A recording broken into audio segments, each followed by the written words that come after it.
My name is Tara Sharif. I am a Senior Associate Director with our partner. Very nice to meet all of you. And a little associate in the democracy program. The Carter centre তাদের প্রতিনিধিরা বাংলাদেশে এসেছেন এবং তারা দুটি বিষয় নিয়ে কথা বলেছেন। মূলত একটি হচ্ছে বাংলাদেশের সার্বিক রাজনৈতিক পরিস্থিতি, গণতন্ত্রায়ন এবং নির্দিষ্টভাবে তারা যে বিষয়টি নিয়ে আলোচনা করতে চেয়েছিলেন সেটা হচ্ছে যে নির্বাচনে তারা হয়তো মনিটরিং করতে আসতে পারেন এবং যদি সেটা হয় তাহলে সেটা কিভাবে সম্ভব হতে পারে এবং সেটা কখন সম্ভব হতে পারে। তো মূলত এই বিষয়গুলো নিয়ে আমাদের মধ্যে আলোচনা হচ্ছে। নির্বাচন তো কবে হবে না হবে আপনারা এটা আবেদন জানাচ্ছেন এবং অন্যান্য যারা দল তারাও কিন্তু এখন নানাভাবে বলছে, বিশেষ করে গতকাল সাবেক রাষ্ট্রপতি আব্দুল হামিদ যাওয়ার পর থেকে এনসিপিও কিন্তু বলছে যে আসলে এই সরকার ঠিকভাবে পারফর্ম করতে পারছে না। আপনারা কিন্তু আগেও বলেছেন যে যদি একটা নির্বাচন সরকার না আসে সেই ক্ষেত্রে রাষ্ট্র ঠিকভাবে পারফর্ম করে না এবং ষড়যন্ত্রের আরও বেশি উৎসাহিত হয়। তো আজকে নির্বাচন আসলে কবে নাগাদ হতে পারে এইসব বিষয়ে আলোচনা হয়েছে কিনা?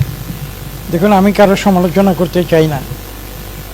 একটি ছোট্ট উদাহরণ দিচ্ছি বাংলাদেশের ইতিহাসে যেটি রয়েছে। আমি তাদেরকেও একত্রিত বলেছি যে আমরা এরশাদের পতনের সময় দেখেছিলাম একটি কেয়ারটেকার সরকার এসেছিল এবং সেটাও কিন্তু আজকের মতো একটি ইন্টারিম অন্তর্বর্তীকালীন সরকার ছিল এবং তারা কিন্তু ঠিক 90 দিনের মাথায় 90 দিন যেতে না যেতেই তারা কিন্তু একটি সুষ্ঠু নিরপেক্ষ নির্বাচন বাংলাদেশের কোটি কোটি মানুষকে উপহার দিয়েছিল এবং আজকে পর্যন্ত বাংলাদেশের দীর্ঘ 54 বছরের ইতিহাসে আজকে কিন্তু সেই নির্বাচনটিকে নিয়ে কেউ কোনো সমালোচনা করেনি।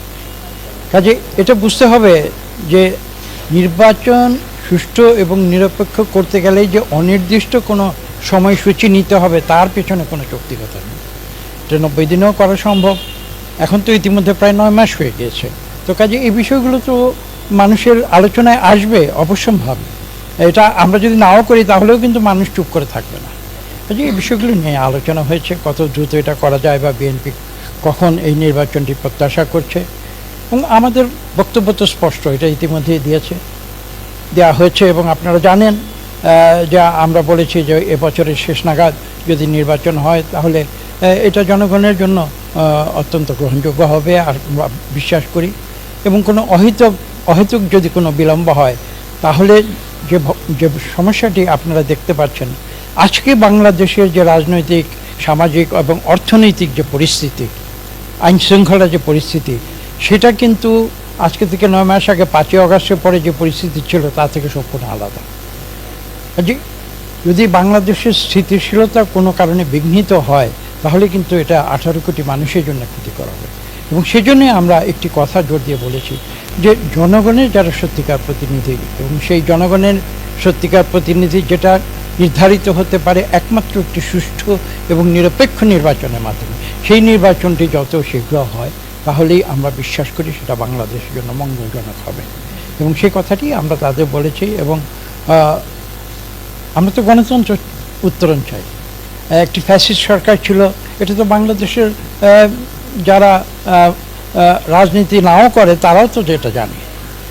কাজেই সেই পরিস্থিতি থেকে আমরা বের হয়ে এসেছি ছাত্র জনতার আন্দোলনের মাধ্যমে, এটা বাংলাদেশের মানুষের গৌরব এবং আমরা চাই যে এখন এই অন্তর্বর্তীকালীন পরিস্থিতি থেকে যত দ্রুত সম্ভব আমরা একটি সুষ্ঠু নিরপেক্ষ নির্বাচনের মাধ্যমে একটা গণতান্ত্রিক প্রক্রিয়ায় ফিরে যেতে পারি যাতে করে দেশের মানুষের সত্যিকারের কল্যাণ সাধন হবে। ধন্যবাদ।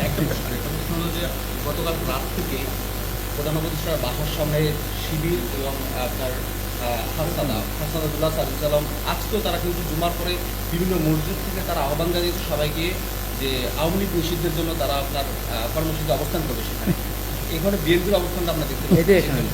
দেখুন, এই প্রশ্নের উত্তর তো একটা খুব সহজ যে কথা, সেটা হচ্ছে আওয়ামী লীগ নিষিদ্ধ হবে কি না হবে সেটা তো বিএনপির বক্তব্যের বিষয় নয়।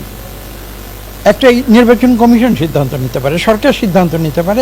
যেসব রাজনৈতিক দল আওয়ামী লীগ নিষিদ্ধের কথা বলছে তারা তাদের বক্তব্য বলেছে।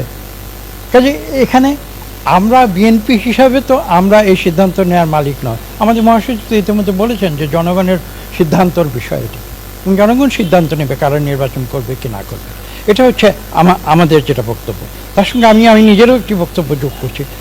আপনি আমাকে জিজ্ঞাসা করেছেন আওয়ামী লীগ নির্বাচনে আসবে কি আসবে না, বা তাদেরকে গ্রহণ করা হবে কি হবে না, বা তাদের নিষিদ্ধ করা হবে কি হবে না। আমি যদি বলি যে এই প্রশ্নটা আওয়ামী লীগকে কেন জিজ্ঞাসা করেন না? তারা কি আসলেই নির্বাচন করতে চায়? তারা কি আসলেই গণতন্ত্র চায়? সেটা তো আওয়ামী লীগকে বলতে হবে। আওয়ামী লীগ তো আজকে পর্যন্ত 9 মাস চলে গেছে, একজন আওয়ামী লীগারকে আজকে পর্যন্ত দেখাতে পারবেন যে যারা বলেছে যে তারা দীর্ঘ 15 বছর ধরে এই মানুষের উপরে জুলুম করেছে, ফ্যাসিস্ট কায়দায় এদেশকে তছনছ করে দিয়েছে, লুটপাট করে নিয়েছে, তারা ভুল করেছে, তারা ক্ষমা স্বীকার করছে বাংলাদেশের মানুষের কাছে, তারা আজকে জনগণের মতামত নিয়ে নির্বাচন করছে। আওয়ামী লীগের একটি লোকও কি তা বলেছে? বলেননি। কাজে প্রশ্নটি আসলে আমাদের জিজ্ঞাসা করার কোনো প্রয়োজন নেই, এর উত্তর বাংলাদেশের 18 কোটি মানুষ জানে।